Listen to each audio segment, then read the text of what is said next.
Contouring যেটা কিনা হচ্ছে আমাদের বিভিন্ন ক্ষেত্রে ব্যবহার করা হয়ে থাকে, বিভিন্ন হচ্ছে ম্যাপ তৈরিতে হচ্ছে এই কন্টুরিংটা ইউজ করা হয়ে থাকে।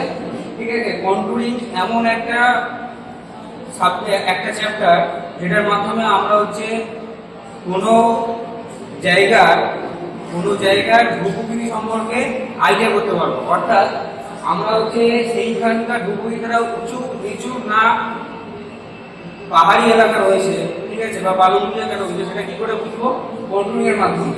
ঠিক আছে, তো কন্টুরিং এর প্রথমে যদি ডেফিনেশন আমি যদি বলি, তাহলে হচ্ছে প্রথমে বলতে হবে যে কন্টুরিং হচ্ছে এমন একটা প্রক্রিয়া বা প্রসেস যেটার মাধ্যমে হচ্ছে ইকুয়াল এলিভেশন, অর্থাৎ একই উচ্চতা বিশিষ্ট। এখানে হচ্ছে অবশ্যই এলিভেশন কথাটা আসছে, কারণ হচ্ছে উচ্চতাটা কি বোঝায়? কোনো জায়গার হচ্ছে ভূপ্রকৃতিটা কেমন আছে সেটা হচ্ছে বোঝায়। তো সেই ইকুয়াল এলিভেশন বিশিষ্ট প্রত্যেকটা পয়েন্টকে যুক্ত করা হবে যে লাইন দ্বারা, সেইটাকে হচ্ছে কন্ট্রোল লাইন বলা হয়। এবং এই কন্ট্রোল লাইনকে যে প্রক্রিয়ার মাধ্যমে করি সেটাকে কন্ট্রোলিং বলা হয়। ঠিক আছে, কন্ট্রোলিং এর এবারে আমি যদি ড্র করে দেখাই, এখানে আমি একটা ডিপ্রেশন এলাকাকে দেখাচ্ছি। ঠিক আছে, অর্থাৎ যদি কোনো যে পন্ড বা হচ্ছে কোনো যদি লেক যদি থাকে, ঠিক আছে, সেটা ডিপ্রেশন এলাকা বা জলভূমি। ঠিক আছে, তো সেই জলভূমিটা আমি যে চিত্রটা এঁকে দেখাচ্ছি, এক্ষেত্রে দেখো তিনটে কন্ট্রোল লাইন আমি এখানে পাস করেছি। ঠিক আছে, 100 মিটারের, 99 মিটার এবং 98 মিটারের। ঠিক আছে, এবং সেটাকে আমি হচ্ছে আবার নিচে হচ্ছে কন্ট্রোলিং এর যে আমরা হচ্ছে যেভাবে দেখাই, কন্ট্রোল লাইনগুলোকে যেভাবে ম্যাপে দেখাই সেইভাবে দেখাচ্ছি। প্রথমে দেখো 98টা হচ্ছে ভিতরের দিকে আছে।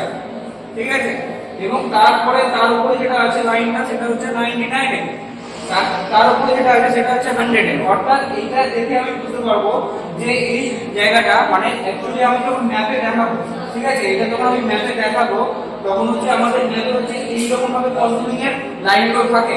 ঠিক আছে, কন্ট্রোলিং লাইনটা এইভাবে থাকে। তো আমরা সেটা দেখে কিভাবে বুঝতে পারবো যে এটা হচ্ছে কি বলতে চাইছে। ঠিক আছে, ডিপ্রেশন এলাকা বলেছে তার হিলিয়ে দিয়ে বুঝছে, তো সেটা আমরা কি করে বুঝতে পারবো?